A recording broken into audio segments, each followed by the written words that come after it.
Be informed. SMS your name to 0406 000 UMA.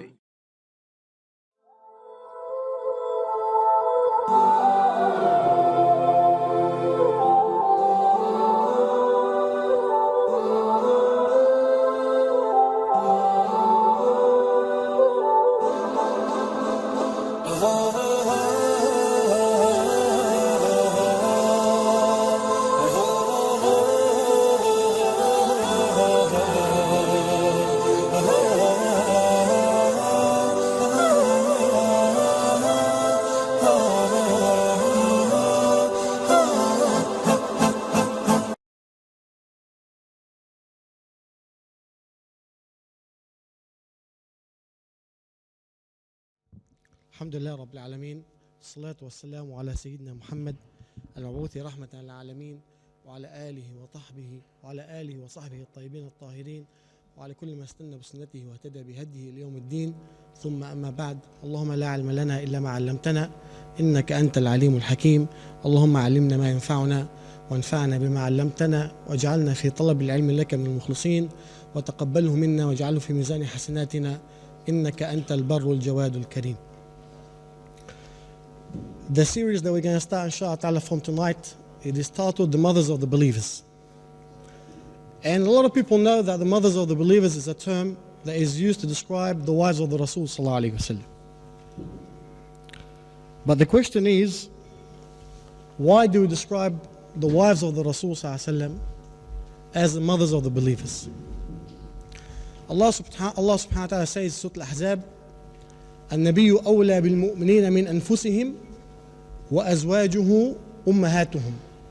In Surah Al-Ahzab, verse number 6, Allah says, part of the ayah, verily the Nabi, the Prophet, referring to the Rasul sallallahu alaihi wasallam, is a guardian over the Muslims, over the believers, more than themselves, and his wives are the mothers. The Rasul sallallahu alaihi wasallam describes the meaning of the term, the phrase that is used in the ayah. What does it mean when Allah says that the Prophet is more of a guardian over the believers than themselves? He says in different narrations in Bukhari and other books of Sunan, he says, أنا أولى بالمؤمن من نفسه. I am more responsible for the believer than he is responsible for himself. إن ترك دينا وعيالا فعلي وإن ترك مالا فلورثته. If he leaves dependent children, if he dies and leaves dependent children, if he dies and he leaves a debt, then I am responsible for his children, and I am responsible for his debt. And if he dies and he leaves wealth, then his wealth is to go to the heirs, to his heir.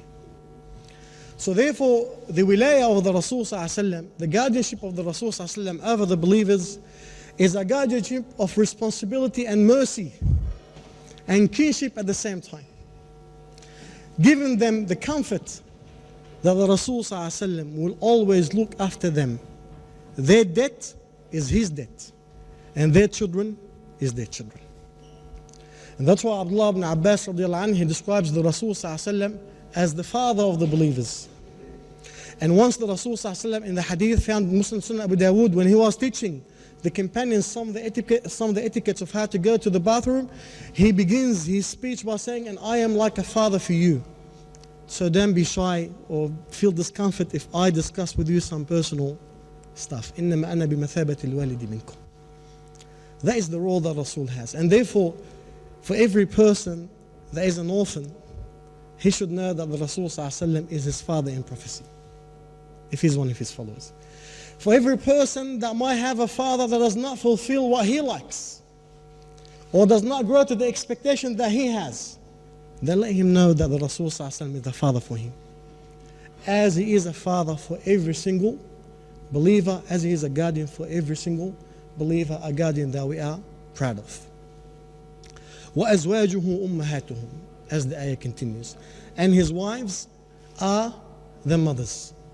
Ibn Kathir, one of the Mufassirin, one of the scholars of Tafsir of the Quran, he says, and they are to be treated like the believers treat their mothers, in terms of the respect that should be given to them, in terms of the status that should be preserved for them. They are to be respected and they are to be treated in the best ways. And that's why we have the title, the mothers of the believers for the wives of the Rasul Sallallahu Alaihi Wasallam, because that's how Allah subhanahu wa ta'ala described them to us. An extension from this, and of course the lesson today will not be sufficient to cover all the topics that relate to the issue.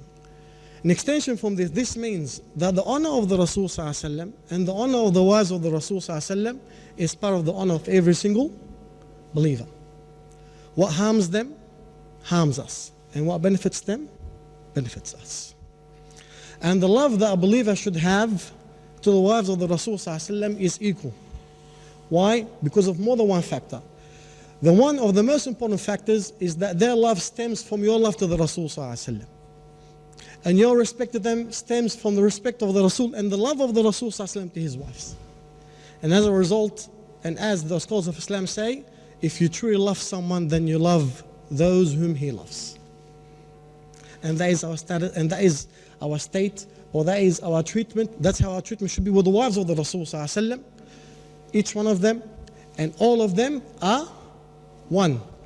Wouldn't favor one over the other, or wouldn't love one or hate another. We all treat them the same. Tonight, and the series inshallah will expand over a couple of weeks, I am humbled to be selected to speak about the first wife of the Rasul Sallallahu Alaihi Wasallam. And Khadija, our mother Khadija, and I would like you to, if you can, develop the habit that whenever you mention the name, you mention the title Ummi Khadija, my mother Khadija, our mother Khadija radiallahu anha, is the first wife of the Rasul Sallallahu Alaihi Wasallam. And by the consensus of the scholars of Islam, Khadija radiallahu anha is more greater than 1,000 men or million men or 10 million men. Khadija radiallahu anha is the first person to enter in Islam. And we're going to go back to how this took place. But before we talk about her embrace to the Islam, to this religion, let's talk about her character first. Khadija, her name is Khadijah Bint Khuwaylid bint Asad ibn Abd al-Uzza. Her name is Khadija, the daughter of Khuwaylid, the son of Asad from the lineage of Abd al-Uzza, and she is from the direct tribe of the Rasul Sallallahu Alaihi Wasallam. And her mother's name is Fatima bint Zaid, and also her mother is also from the tribe of the Rasul Sallallahu Alaihi Wasallam. So therefore, from the beginning, there is a connection of kinship or lineage between Khadija and the Rasul Sallallahu Alaihi Wasallam. That connection of kinship or lineage is one that is common for all the people of Quraysh, because all the people of Quraysh are in fact one tribe, and they're all the descendants of who? Of Ismail alayhi salam. So therefore they're all close and they're all from one tribe, but they had in their society, they had in the city a lot of foreigners or a lot of Arabs who come from other tribes. But Quraysh, all of them are in fact kinship, and they're all related to one another. The scholars of history, of the Islamic history, they say that she was born 15 years before the incident of the elephant.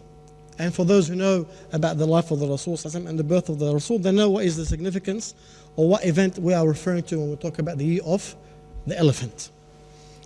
And the people of Mecca consented that Khadija was titled as At-Tahira. The title of Khadija in the society of Mecca is the pure. That's what As-Suhaili, one of the famous scholars of the Seerah of the Rasul, he says, and Khadija was titled as the pure before Islam, and was titled as the pure after Islam. What does that mean? This means that Khadija had a reputation for being chaste, for being ethical, for being moral and upright before Islam.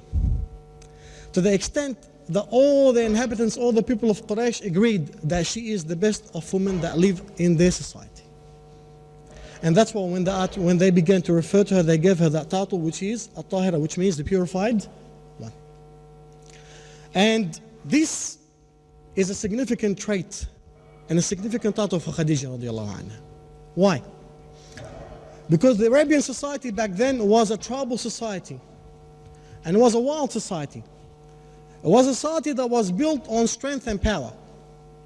So even the Arabs amongst one another, there was nothing that is so significant about a woman. A woman is something they used to inherit like they inherit anything else that is in their household. If someone dies, he leaves a wife, she gets inherited with whatever that is left. That's one. So for her to be so high in the eyes of people who are so backward in their mentality, that means she was really, really special, that she forced her respect upon them in terms of her character. Second, the society in which Khadija lived and the society in which the Rasul ﷺ was born is a society that had a very open sexual relationships. There was no such thing as this is not right or this is right, this is taboo, you can do this, you cannot do that. They'll do whatever they want. There's no such thing as bad, or there's no such thing as something that is prohibited. They'll do whatever they want. So for her to have such an upright character in such an environment, that this means that this lady had a very genuine and very pure soul in herself, that she deemed herself higher than her whole environment. And that's why she stood out. A lot of people, they become good. They become good after they get religious. A lot of brothers that we know, some of them come to the center or they come to other centers before being religious. They used to do a lot of things, lie, cheat. They used to do a lot of things. Once they become religious, they decide to change their life. So therefore, for a lot of people, the presence of faith is what causes the change in their behavior, what causes the change in the whole course of life. What is significant is that Khadija, in the Arab society, there was no faith. There were idols. There was no moral system. There was nothing. For her to choose to be like this, without the encouragement of her faith, without the preaching of anyone, then that shows again what great personality that Khadija radiallahu anha had. And I think that's something that should be remembered for her before we get into anything else. Before the Rasul sallallahu alaihi wasallam, Khadija got married twice. Her first husband, his name was Atiq, and he died, so she was a widow. And then she married second time to someone called Abu Hala. And then Abu Hala also died, and therefore she was widowed another time. So never been divorced, but widowed twice. Since then, Khadija decided not to get married again. So she put marriage on the side. Despite the fact that all the chiefs of Quraysh, all the noble of Quraysh, those who saw themselves the classy people or the highest people of their society, were interested in Khadija for many of the qualities that she has. But she never paid attention to anyone. She never was interested. She would turn down any offer that comes to her. And I think that this was because of the fact that he should not find in any of them the character or the man that matches the kind of personality that she had, that matches the kind of principles that she had. They're all wild men. They had the issue of honor, and the issue of ethics is not something that is important to them. So therefore she could not see in anyone that is present, despite the fact they have status, they have power, they have money, wealth, all the things that a lot of people today, or some people today, some women, it attracts them. Khadija was not interested in that. So what did she do? She actually was a businesswoman. The tribe of Quraysh, they lived in a desert. So there's no agriculture. Back then there was no such thing as manufacturing. So the only source of living is trade. So, and she was very wealthy. She was very, very wealthy. So she began to work in business, and she was known as a famous businesswoman in the society of Quraysh. And also in her business she became very famous. What she would do is that she will not go out and buy and sell. She will actually hire men, and this men will work for her. And because Quraysh is a city in the middle of a huge desert, the source of trade will have to come from outside. So therefore they'll get to the Sham, or they'll get to the Yemen, the trip of the winter and the trip of the summer. So what she used to do, she used to enter into partnership with the merchants in Quraysh. She'll select who is good, and then she'll do a business deal with them.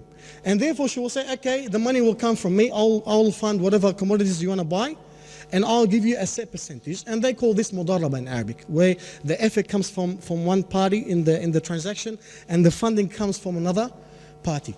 in this manner, she actually invested and she grew her wealth, and she became very, very successful as well, and she gained a lot of reputation in her business dealings, to the extent that anyone in Quraysh will actually be very happy if Khadija chooses him to be her partner. Never lie, never cheat. So she was also upright in the way that she does business. At the same time, she will not use her feminine skills to gain any wealth. So she will not try to deceive. She will not try, to do anything that is indecent for her to gain wealth. Some people, they try to find the best secretary, someone that is good looking. They speak nice to them. No, Khadija, she kept her chastity to a very, very high level. She got engaged in business, but without compromising anything that relates to her personality, anything that relates to her status, which indicates a high level of intelligence. Especially for a woman to do that in a society, as we said, where women are regarded are treated very, very bad. The fact that she was able to gain recognition. So therefore, Khadija radiallahu anha is a person that had a strong personality. Now, how did she come across with the Rasul sallallahu alaihi wasallam? How did they meet? To get into this, we have to understand an aspect in the life of the Rasul sallallahu alaihi wasallam. Now, as we all know, the Rasul sallallahu alaihi wasallam, he was an orphan from his father before he was born, an orphan of his mother, and then after a few years, an orphan from his grandfather. So therefore, the one who was responsible for the Rasul eventually was his uncle Abu Talib, who had a lot of what? Who had a lot of kids. When the Rasul sallallahu alaihi wasallam grew up, and he grew up in a household that is poor, he saw the poverty of his uncle. So therefore, he began to look for a job, and he began to work. And as we said, the only work that he can do in Mecca is commerce. So he began to work for people with the intention of helping and assisting his uncle Abu Talib, who had a lot of kids but did not have a lot of wealth. So he felt shy in relation to that. So Rasul sallallahu alaihi wasallam, he began first with a partnership with a man called As-Sa'ib ibn Abi As-Sa'ib. So they became partners. What they would do, they'll go, for example, and they'll work for a particular merchant for a particular wage that they will be paid. Or sometimes what they'll do, they say, okay, listen, if you want to send some commodities to this area, we'll take them, we sell them for you. So sort of like a retailing position. Well, they'll actually sell some items for someone, for a particular businessman or for a particular merchant. And he, sallallahu alaihi wasallam, before that, he was very known for his high ethics and his morals. And as was the title of the Rasul sallallahu alaihi wasallam, the truthful one and the trustworthy one. So anyone that the Rasul worked with was happy to have him with him. This reputation of the Rasul sallallahu alaihi wasallam grew bigger when he actually became more engaged in business. And As-Sa'ib ibn Abi Sa'ib, him together with them working together, they made good money. However, the work of the Rasul sallallahu alaihi wasallam remained within the boundaries of the region of Mecca.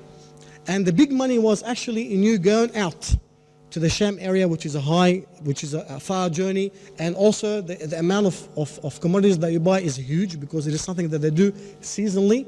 So therefore, the percentage that you get will be a high percentage. So Abu Talib, the uncle of the Rasul sallallahu alaihi wasallam, he's happy that he's working, but he wants him to work a bit harder. So he goes up to the Rasul sallallahu alaihi wasallam and he says to him, why don't you go and work for Khadija? Khadija is known to be a good lady. She's a very good businesswoman. She's very generous. Go work for her.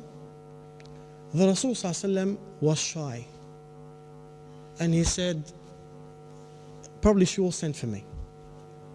And he ignored the requests of his uncle, Abu Talib. As the decree of Allah took place, a job opportunity came for the Rasul sallallahu alaihi wasallam with Hala, the sister of Khadija. And the job was taken by him and by his partner. They went and they sold some stuff, some commodities for her, and then she paid them, and she was good to them as well, Hala. And Hala is someone that became Muslim as well, and there's a story that we'll go back to inshallah in relation to her. But when she paid him, she did not pay him in full. You know, sometimes if you do some soul trading business, they pay you, but they don't pay you in full. They leave some money behind. The Rasul sallallahu alaihi wasallam did not go back and seek whatever was left from the fee that they charged Hala. And his partner will always go to the Rasul and will tell him, let's go back, she still owes us some money, let's go and collect it from her. The Rasul said, let it go, it's okay. It's not a small amount. This news reached who? Khadija radiallahu anha. Hala began to praise the Rasul sallallahu alaihi wasallam. You know, I still owe them some money, but this man was too shy to come and to take that money from me. That's something that is rare to find in a man. So Khadija became interested in the Rasul sallallahu alaihi wasallam. Now, if I want to talk about Khadija completely in one lesson, will not be sufficient. But let's summarize a bit. So she sent to the Rasul sallallahu alaihi wasallam, and she said, I would like to meet with you. So the Rasul went to her.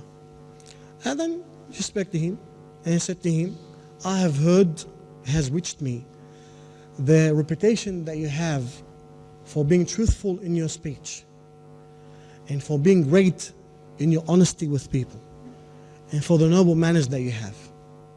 And if you agree to work for me, then I will pay you double the amount that anyone will pay you. And the Rasul sallallahu alaihi wasallam accepted. Of course, at this stage, the Rasul sallallahu alaihi wasallam was not thinking of the message. And he's dealing with her as a normal person. He's not thinking that he's a messenger. It's just a business deal. So he sallallahu alaihi wasallam accepted.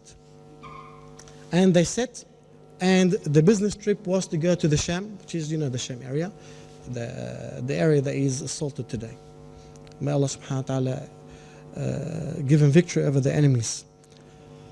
And she was a very intelligent woman. So what did she do? She sent with him one of her servants. His name is Maysara. Maysara was given the task of watching the Rasul sallallahu alaihi wasallam, and if you want to say, surveilling him. Why? Because the Rasul sallallahu alaihi wasallam was not a businessman like other people were businessmen. The Rasul sallallahu alaihi wasallam was a worker. But Khadija, she gave him the role of what? Of a partner.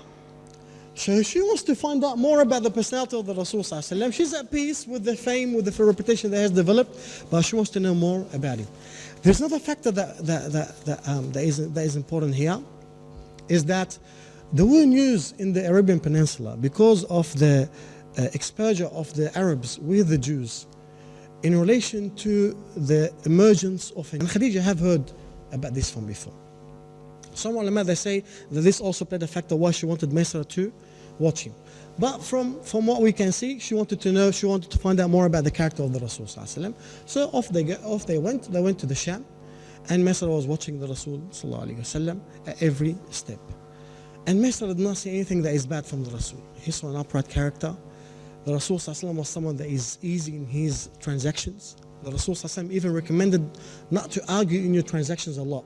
If people want a discount, you give him a bit of discount. Okay, if people want more from you, you give him a bit more. He didn't like this harshness in business. And also, Maysara noticed that whenever the heat will be intense, that a cloud will always shade the Rasul sallallahu alaihi wasallam wherever he goes. So he's recording everything that is taking place. On the way, they rested in a particular place before they entered the Sham.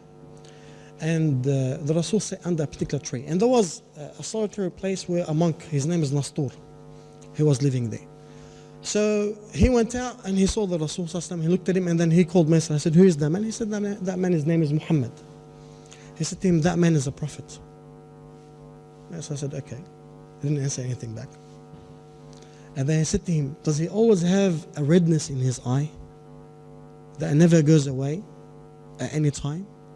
He said, yes. He said to him, I told you, this man is a prophet.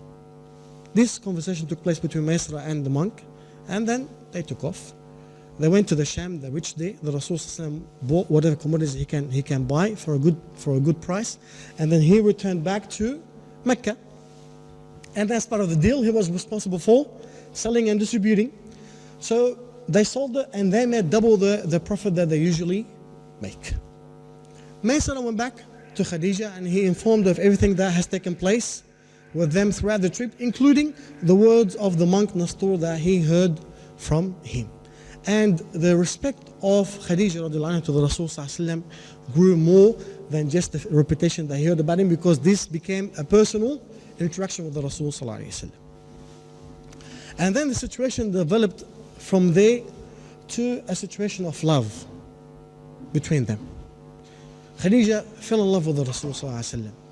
She found in him the man that she likes, the man that she seeks. He's not only someone that is famous for being good in business, but he's also someone that is, in fact, what has been said about him in all the aspects of his life. And even if people are religious or not religious, some people, even though they are religious, they can be bad in business. They can sometimes cheat and lie. And even if you recall back the words of Khadija, when she called Rasul Sallallahu Alaihi Wasallam and she said, I'm interested in working in business with you, she didn't say because you sell good. She didn't say because you know how to cheat, how to lie, how to get rid of the products. No, she said because you are truthful in your speech, you are trustworthy, meaning you will never betray me, and because you are noble in your manners, and that's what I would like to deal with you. So therefore, she found in the Rasul Sallallahu Alaihi Wasallam a personality that completes what she likes in a man. However, it was not the norm of the woman, as it is until today, to propose to the man. And the Rasul Sallallahu Alaihi Wasallam was not thinking of marriage at this particular stage of his life. For many reasons. One of them is the fact that the Rasul is poor, and whatever money he was making out of his work, he was giving it to who? To Abu Talib, his uncle, so he can support himself. So she liked him, but she does not want to make the first move. At the same time, the Rasul Sallallahu Alaihi Wasallam is not giving her any room to make anything. So she decided to put someone between them. Some narrators, they say it was Hala, the very sister that the Rasul dealt with in the first place. Another narration says it was Nafisa, one of her friends. Said to her, you like him? Said, yeah, I like him, but he's not really showing any interest in me, and I find it hard, or it's improper for me to propose to him. So Nafisa said, okay, I'll do that. So she went to the Rasul, Nafisa said, with him, and she said, Muhammad, why aren't you married until now? The Rasul was 25 years old. He said to her, I don't have the money to marry anyone. Marriage is, and the Arabs, the concept of dowry is something that existed back then. And the concept of the man being responsible for the house is something that existed back then. So the Rasul knew that marriage is more than just having someone that you are intimate with. It's actually a responsibility. So I said, I don't have the money that with which I can actually approach someone, propose to them, and support them. So Nafisa said to the Rasul Sallallahu Alaihi Wasallam, how about if someone will not ask you for any of that, will relieve you from this responsibility, will not ask for any high dowry, and will accept you as you are. And this person is someone that is beautiful, is someone that is respectful, is someone that is noble in their people, and someone that you can find your match in them. فهلا إذا دعيت إلى الجمال وإلى الشرف وإلى من يكافئك وإلى الكفاءة وهو كفء لك. How about if you can find someone that is beautiful and noble and has the status of ethically high and has the status prestigious status, and at the same time equal to you. He said, and who would be accepting for me? He said, Khadija. Khadija, she was 40 years old at this stage. And the Rasul said, would she accept me? And Nafisa said, yes, I'll work with that. I'll work on that. So therefore, Nafisa did not even give the Rasul the impression that Khadija sent her. She said, I'll work on her. So sort of she's trying to say that I'm trying to do something good for you and for her. And here there's an aspect of probably her trying to maintain the dignity of Khadija radiallahu anha. She goes, I'll approach her, I'll speak to her, and I'll fix you up. And he goes, okay, if you accept then, yes. So Nafisa went to speak to Khadija. Of course, Khadija is the one that sent her in the first place. And then they met. And here Khadija, she addressed the Rasul Sallallahu Alaihi Wasallam and said to him, Ya ibn Am, cousin. Of course, the word cousin back then is not like today. It's like my brother or something like that. What caused me to be interested in you is the status that you have amongst your people. For you are the best of them in your ethics and your manners and your speech and your trustworthiness. And you look after your family and you look after your kinship. And that's why I'm interested in you. And the Rasul Sallallahu Alaihi Wasallam also was interested in Khadija radiallahu anha. This informal meeting, from there, they followed the custom.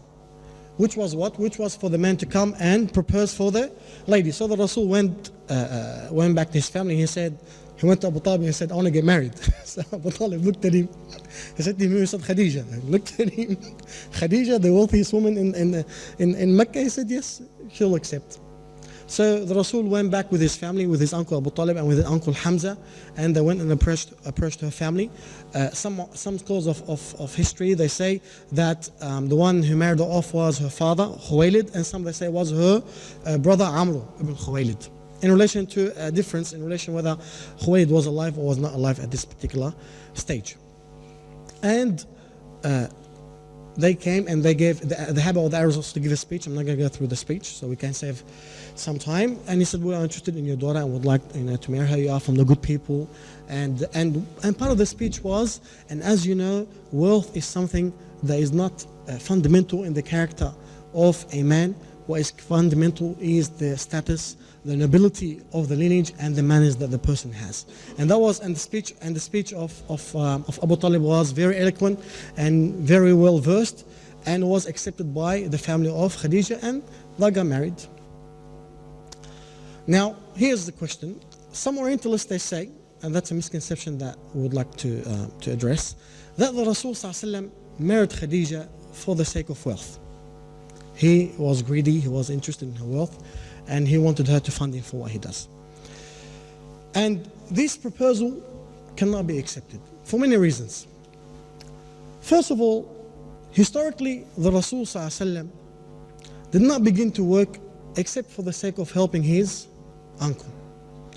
And the personality of someone that is greedy in wealth, he will not be very interested in helping others. The one that wants money, he keeps money to himself. And what is shocking, something that I discovered probably 5 years ago, is an article in the Daily Telegraph where I spoke about the least people that give in donation are the wealthy people. And that shocked me, and that makes sense, because you want to get wealthy, then you keep your money to yourself, you don't give it out. So the Rasul ﷺ, he never collected anything for himself. Everything that he has earned, he gave it to his uncle. Even later on, the Rasul ﷺ, when he was living with Khadija, he took one of the children of his uncle Abu Talib, Ali, and he put him with him, and he looked after him so he can relieve his uncle. So that kind of personality that is looking out for helping others cannot be a greedy personality. That's one. The second thing is that the Rasul ﷺ, before Khadija, during his life with Khadija, and throughout the time until the time of his death ﷺ, he lived a life of poverty. And he lived a life of poverty because he chose to be poor. The Rasul ﷺ will not keep any wealth to himself. All the wealth that he has, he will give it out to the Muslims, to the poor of the Muslims. And the Rasul ﷺ lived a poor life and a life of servitude to Allah subhanahu wa ta'ala, and he forced this life upon his daughter as well. He did not allow luxury in his life, the Rasul ﷺ, at any stage. Even Aisha, she complains that meat is something that was scarcely they will eat in their life. And when he died, ﷺ, the shield that he used to use in the battlefield was put as a mortgage with one of the Jew merchants, so he can actually get with it an amount of wheat which was used to make some bread for him to eat. So he left no wealth whatsoever. He did not even allow his daughter Fatima to wear any gold. None of the wives of the Rasul ﷺ have worn gold. And when Fatima once she was gifted the necklace, he said to her, go out and pay in charity, and she paid it in charity for someone that is poor.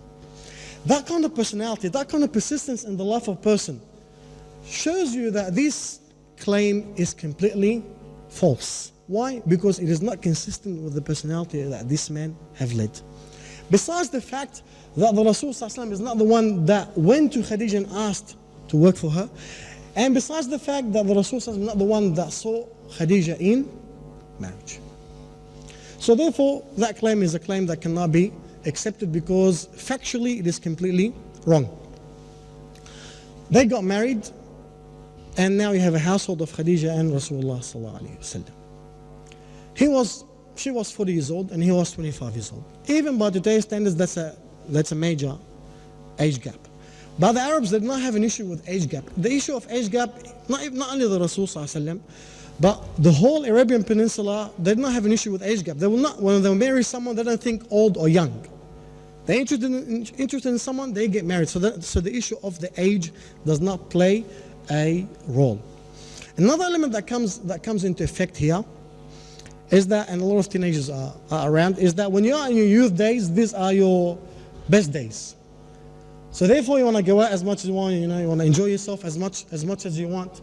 So if the Rasul ﷺ was someone that is so interested with his desire and so focused on it, why would he not be involved in any other sexual relationship in his society in general? Even before his marriage to Khadija, he was 25 years old back then. In a society where it was normal for a woman to have sexual intercourse with more than one man, like 4 or 5, and then at the time when she is about to deliver, she'll call him, and then she'll look at the baby and say, okay, you know what, you are the father, so you take him. In a society where it was normal for a woman, because of the issue of status, for her to sleep behind or actually with the knowledge of her husband, but without him knowing directly, to sleep with someone that is noble and to have a child from him, so they can lift up the lineage, if they come from a poor lineage. That's something that the Arabs did, and that was something that is completely normal in this society. Why was it the habit of the Rasul ﷺ in such a society that had, as I said, no moral system, that locks any kind of sexual relationship, not to engage in any kind of relationship with any woman before Khadija until he was 25 years old, if he was someone that is so focused on his desire? And why would he, when he gets married, he chooses someone, and as famous he was, and the Rasul was good looking, someone that is 40 years old, where there's a 15 years gap between him and her. A lot of people, when they speak about the Rasul ﷺ, they don't compare the kind of facts that are presented, or the kind of information that are presented, they don't apply it to the society in which the Rasul lived, or they don't apply it to the kind of personality. I believe that every person has his own set of personality, and no one can hide his personality for a long time. You can act on someone for 1 or 2 months, but eventually people will know who you are. Your personality will out. And the personality of the Rasul ﷺ was clear to his people, was clear to Khadija, and the element of the sexual desire is something that did not exist. And the Rasul ﷺ lived with Khadija for 25 years of his life. 25 years. Never was he interested in anyone besides her. Never did he marry anyone besides Khadija radiallahu anha. 2 decades and a half, they lived together. The Rasul did not marry anyone else in a society where polygamy was something that is very normal as well. That poses the question, why? If I was a person of desire, why would he not marry someone else? Why would he not cheat on her? The Rasul ﷺ was deeply in love with Khadija radiallahu anha. And they lived together a perfect life. And there's a hadith, we're going to come to the hadith inshallah, where Khadija was given a special reward by Allah subhanahu wa ta'ala because of the kind of life that she lived with the Rasul sallallahu alayhi wa sallam. And they lived normal, no problems, for 25 years. And they had 6 children, Al-Qasim and Abdullah, the first 2 males, and they died when they were young. Al-Qasim, he died when he was crawling. And Abdullah also died at a young age. And what remained of the lineage of the Rasul was 4 girls. Zainab and Ruqayya and Kulthum and Fatima. And they lived even after Khadija, after the mother's life. And what is interesting, and we're going to come to some of that hadith, is that they were deeply in love with their father. And Fatima, in one of the articles I've written, her title was the mother of her father. Anyway, we're not going to get into the life of Fatima. That's a different issue. When the Rasul ﷺ got to the age of 40, he was getting closer to the age of 40, particular things in his life began to change. He began to see more dreams, more visions in his dreams. We will see something that is taking place and in his dream, and then he'll wake up and he will see in reality. This increased in the life of the Rasul ﷺ. Now, if you go back in the life of the Rasul, you find that some supernatural things happened to him when he was young, very young, like when he was with Halima. And then they stopped, and the Rasul was normal. Now, as he was getting close to the age of 40, the dreams became more consistent. No problems. But then, nothing used to happen. Is that whenever he would walk past a stone, or walk past a tree, it will greet him. And we say, Assalamu alaikum ya Rasulullah. Okay, we'll greet and say, may peace be upon you, a messenger of Allah. This frightened the Rasul sallallahu alayhi wa sallam. And the hadith of Jabir ibn Sumra, recorded in Muslim, the Rasul says later on, he goes, and I remember a stone in Mecca, they used to greet me, and I know it until today. So therefore, some supernatural things began to happen in the life of the Rasul sallallahu alayhi wa sallam. And for any person, what happens to you when you hear someone greeting you, and you look and you see a stone? You freak out. and the Rasul ﷺ got scared. But what he will do, he will ignore it. Sometimes you see a shadow, say, I didn't see anything, and you just walk past. So the Rasul ﷺ would not respond. However, the consistency of these phenomenon increased. And that's when the Rasul ﷺ began to get scared. He began to see light, like something, the scholars do not describe exactly what it is, but say he began to see lights. And he began to hear some voices. And he began to get very, very frightened. Sallallahu Alaihi Wasallam. Some voices of people greeting him. We're going to come to details of that. And that's why, and this is found in Muslim. So all these narrations are authentic. Recorded in Muslim by Abdullah ibn Abbas, and also recorded in the Muslim of Imam Ahmad rahimahullah. So who did he confront to? Of course, when you come to someone, you say to them, I'm hearing voices and I'm seeing lights, ball lights. What would people think of you? Yes, exactly. The Rasul did not confine for anyone to tell them about what is happening with him, except Khadija radiallahu anha. And that shows the closeness that Rasul ﷺ had with Khadija. Even Abu Bakr, his closest friend, did not tell him. He approached her, and the hadith is found in Muslim Imam Ahmad, and he said to her, Ya Khadija, I am hearing voices, and I see lights, and I am scared that I am becoming crazy. I am becoming insane. So he's speaking to her because he cannot stop it. And what was happening is this was becoming more and more consistent. Khadija radiallahu anha, she replied to him with the following. Said to him, Ya ibn Abdullah, O son of Abu Abdullah, O son of Abdullah, Allah will not do anything that harms you. That's her words. She's not Muslim. How did she know that? And she said to him, you are someone that is truthful in your speech. You are someone that is noble in your manners. And you are someone that helps those who are weak. And I don't think someone like you, Allah will do anything that is evil to them. So this is a phase that will go past. But it became more and more consistent. The Rasul ﷺ became more and more scared. So she took him to Waraqa, one of her cousins, who was a person that learned from the books of the Jews and the Christians. And said to him, speak to him. See, a lot of aspects in Sirah, Muslims themselves do not know, because you only read one small book about Sirah, you don't read the encyclopedic books about Sirah. So he went to Waraqa and said to him, okay, what do you see? He said, I see a ball of lights and I see someone calling me. But when I look and I don't find anyone. He goes, what did they say to you? He says to me, I am Jibreel, O Muhammad. Ya Muhammad, ana Jibreel. I am Jibreel, O Muhammad. Waraqa, upon hearing these words, he begins to say, he says, Quddus, Quddus. Glorified and purified is who? Is Allah subhanahu wa ta'ala, because Quddus is one of the names of Allah. And he says, how could the name like this, meaning the name of Jibreel, be heard in a desert, be heard in a society where only idols and statues are worshipped? This sounds like prophecy of Muhammad. And the conversation ends then. And the Rasul goes back, and Waraqa was not able to help the Rasul ﷺ with the visions, with the light that he's seeing, and with the voices that he is hearing. But this was kept between them, and Khadija, she informed Abu Bakr about what's happening with the Rasul ﷺ. And therefore this stayed between them, because if this goes out, then they'll think that the Rasul ﷺ is crazy.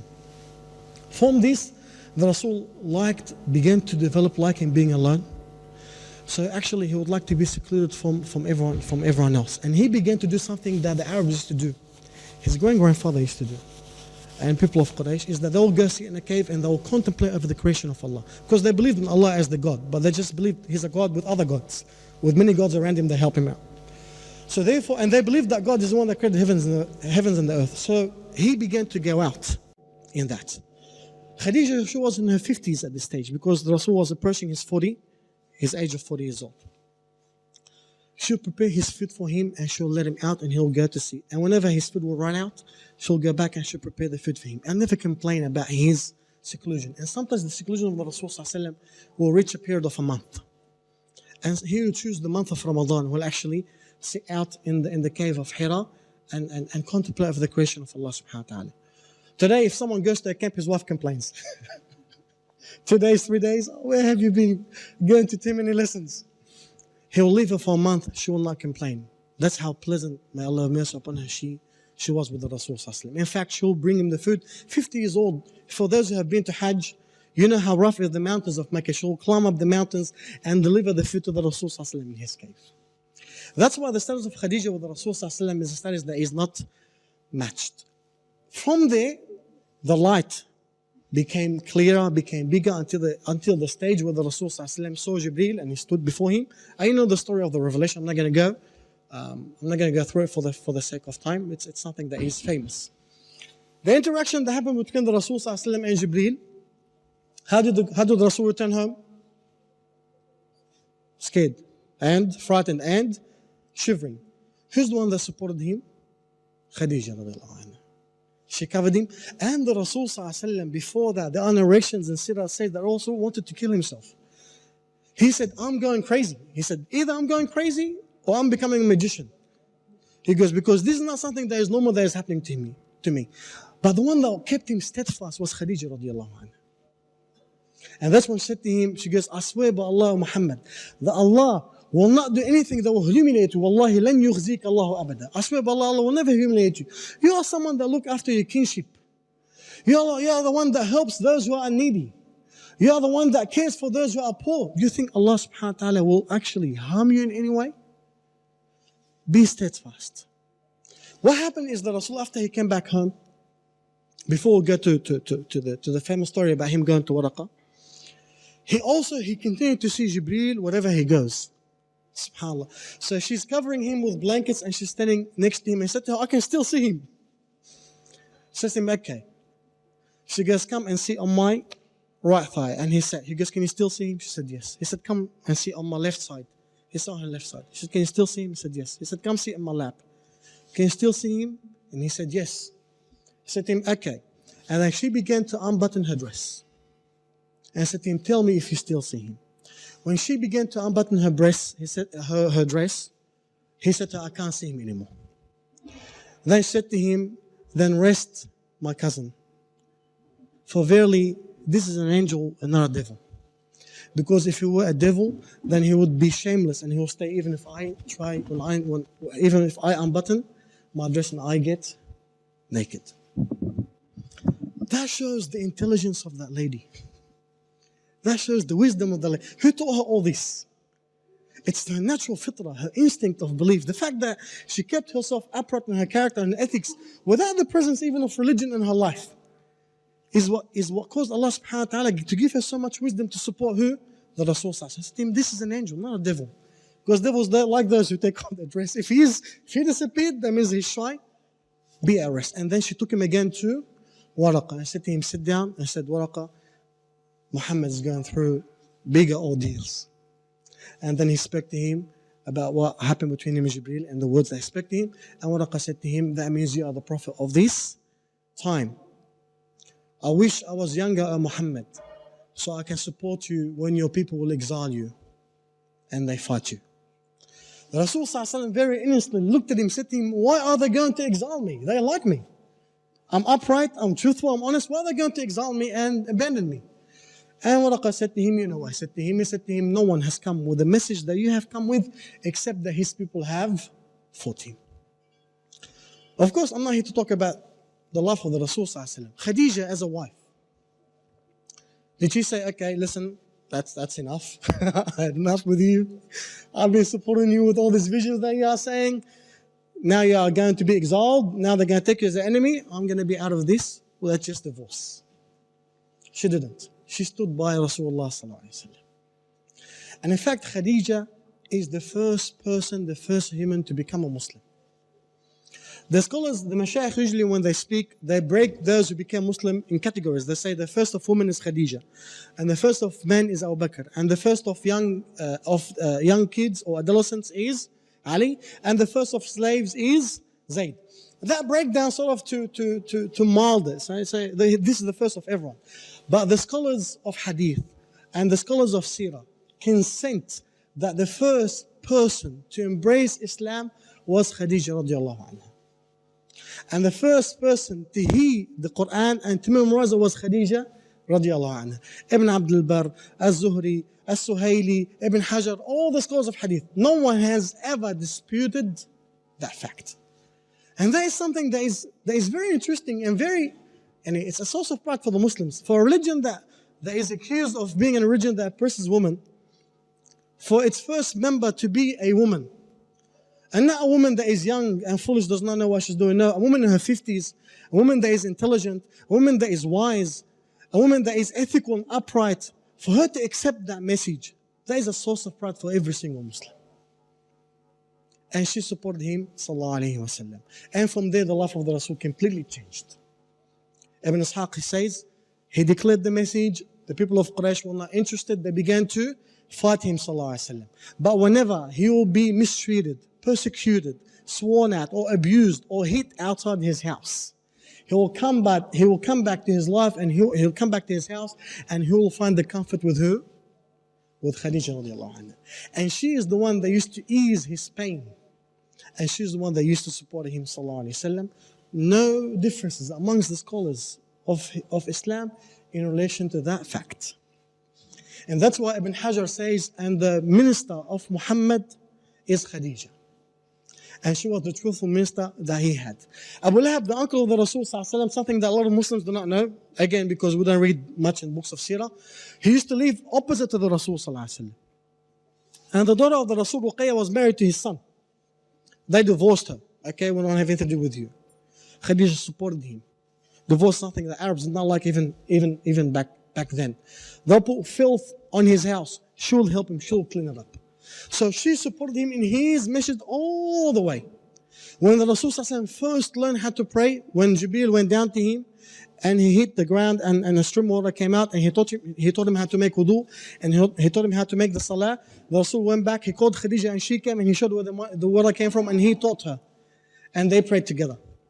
That's why Afif al-Kindi, someone that became Muslim late, after probably 5-6 years in the history of Islam, after the migration of the Rasul sallallahu alaihi wasallam, he says, I remember once I went to Mecca, and I saw a man and a woman and a young man doing something that is weird.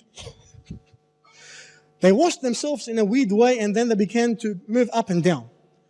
So I asked Al-Abbas, his name was Afif al-Kindi. He said, who are these people? I've never seen that kind of prayer that you guys do here. He said to him, this is my nephew, Muhammad, and this is his wife, and this is Ali. And he claims that he's a prophet, and apparently that's the way they pray. Afif al-Kindi, he says, after he became Muslim, he goes, and I wish I was the fourth. But I didn't believe at this stage. I said, oh, okay, interesting. He just walked away. So she even prayed publicly with the Rasul sallallahu in front of everyone. When no one will dare to do that. Because even when the Rasul used to pray, they will try to, and you know the stories where they will strangle him, they will step on his head sallallahu, they will hit him, they will hit any of the companions that will pray, or they will read the Quran out loud in the vicinity of the Kaaba. She had no fear, radiallahu anha, and she supported him sallallahu alayhi wa sallam. These continued to be persistent until the time of the sanction, which is similar to the concentration camps that the Jews suffered. The people of Quraysh at a particular stage could not bear the Rasul sallallahu alaihi wasallam. They said to his family, either you let us kill him and we'll pay you double his blood money, or we're gonna boycott you with him. And Abu Talib, the uncle of the Rasul, who became the leader of his tribe, of his family, he said, no, you're not allowed to touch him. If you touch him, it's war. So that, okay, we're going to boycott you. So the entire family of the Rasul ﷺ got boycotted, the Muslim and the non-Muslim. And they pushed them out of Mecca, and they lived in a valley called Sha'b Abdul Muttalib, and they sanctioned them. No one is allowed to speak to them. No one is allowed to marry from them. No one is allowed to buy from them. No one is allowed to sell to them. No one is allowed to come next to them. And they signed a treaty amongst all the other families in the city of Mecca. And that stayed for 3 years. And even when the Muslims and the non-Muslims who were with the Rasul from his family tried to buy food from outside, from the traders who are coming from outside, the people of Quraysh will pay them double to stop them from selling to the family of the Rasul. And the only way that they were able to get food is actually by smuggling it. So they became smugglers. And they became so hungry that the voices of the children and the women can be heard overnight over long distances.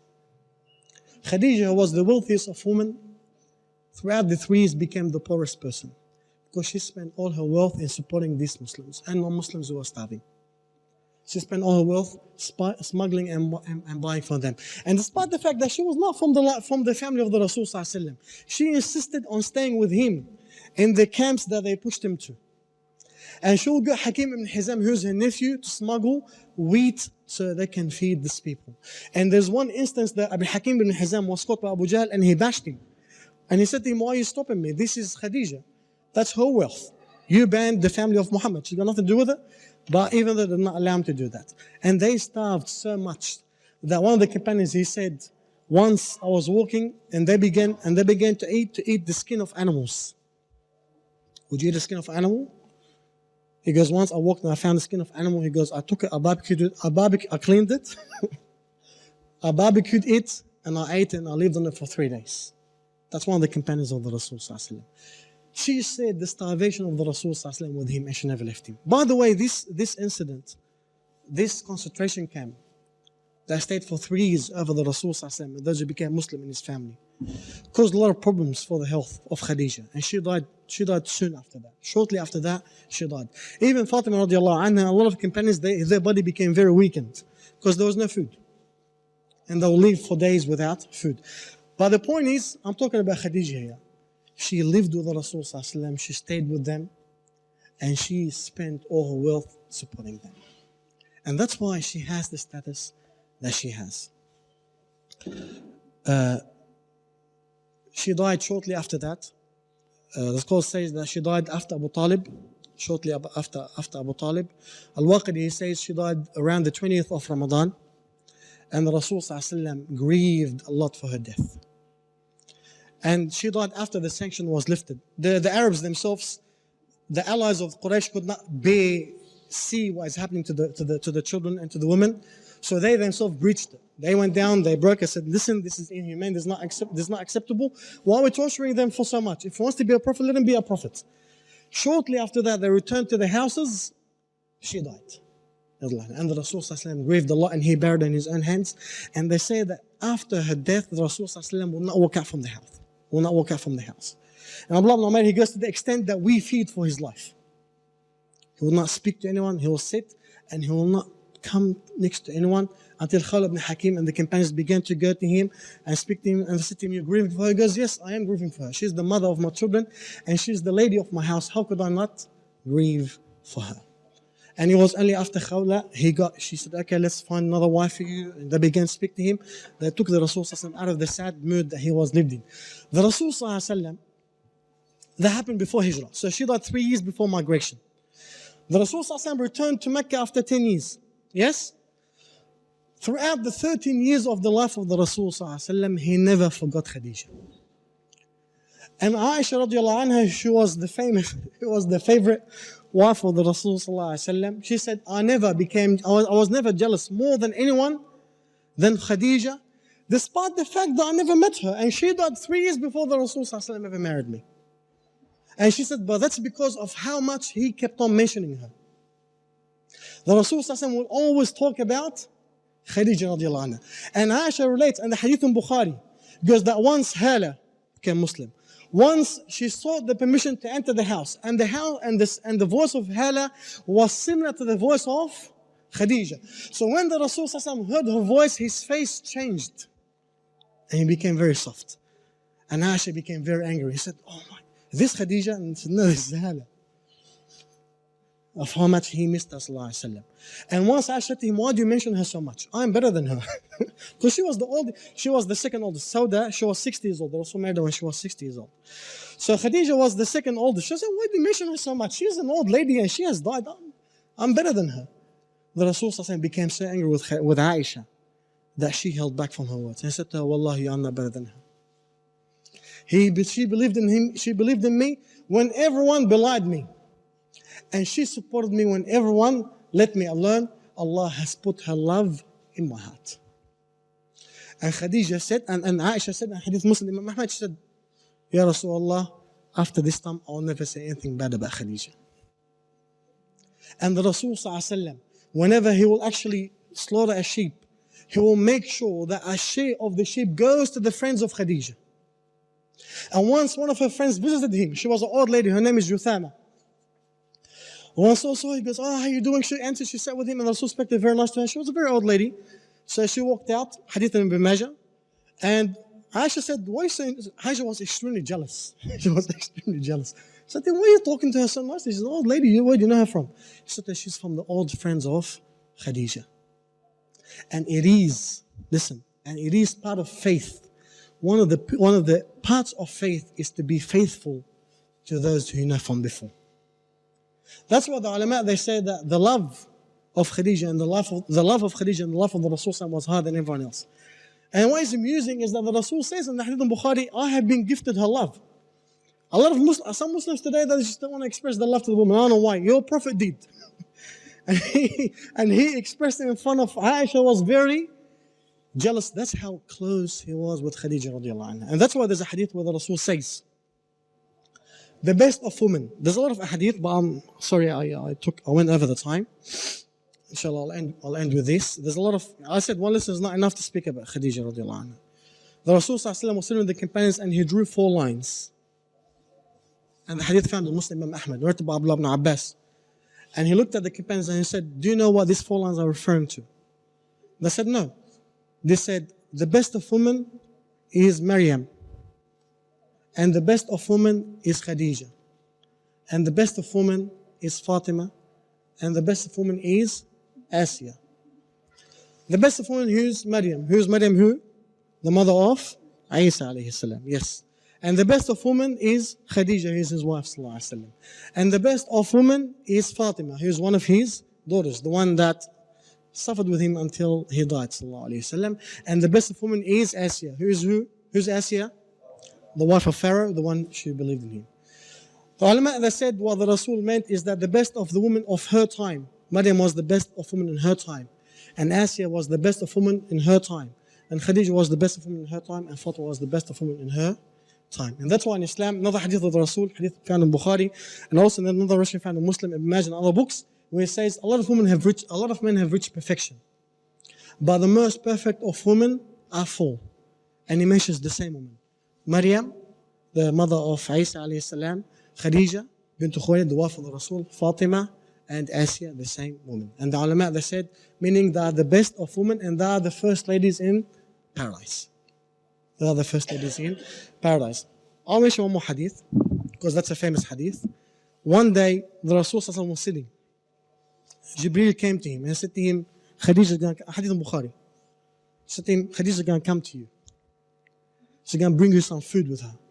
He said to him, yes. He goes, when she gets here, tell her that Allah subhanahu wa ta'ala salutes her. Send salam to her. And I send salam to her as well. And give her the glad tidings of a castle made of qasab in Jannah.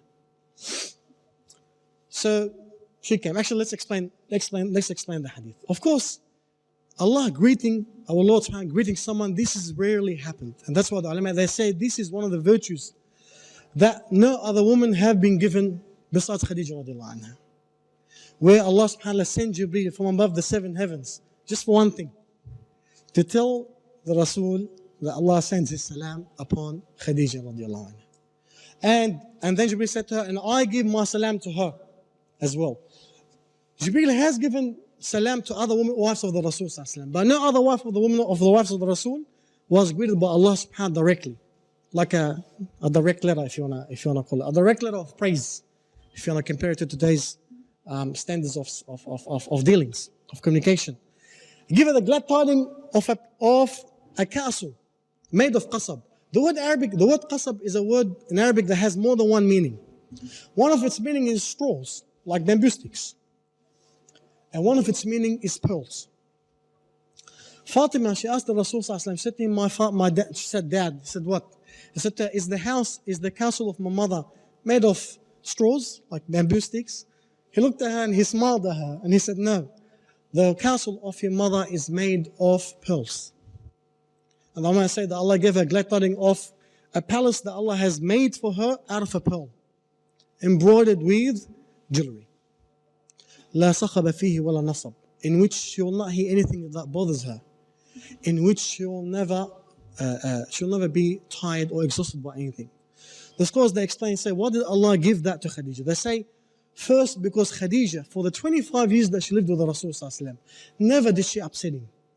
Never did she hurt him sallallahu alaihi wasallam. She was the best wife, and that's why the Rasul never thought of any other woman besides Khadija. He was so much deeply in love with her, even after her death, for years and years. And they said that's why Allah gave her that special. And they said Allah has given her a lot in paradise, but this was exclusive for that. Second, because she's the one that used to relieve the Rasul ﷺ from the trials that he used to face. And it's only right that she gets given a similar reward. And the ulama speak a lot about the wording and other aspects, but our time has run out, so we cannot move further than that. The last thing I'd like to say, inshallah ta'ala, is probably the name Khadija today is not really the trendiest of names. It's not really the most famous of names. And today Arabs are not really liked much, and Muslims are not really liked much, so people try to conceal the names. But I would like to say to my Muslim sisters that you should have a lot of pride in the name that you carry. Because the name that you carry is the name of one of the greatest women that have lived on the face of the earth. In fact, she's one of the best four women that lost. A great woman in her character before and after Islam, a great woman in her ethics, a great woman in her belief and her faithfulness to her husband and to the message of the Rasul sallallahu alaihi wasallam. So you should be the one, if people tell you you have a weird name, you say, I am named after someone that is one of the best women that have lived on the face of the earth. Inshallah, we'll conclude with this. I say I can never do this great lady her right. Inshallah, we'll stop with this. I went over the time. Wa sallallahu ala sayyidina Muhammad wa alihi wa sahbihi wa sallam. May Allah reward you.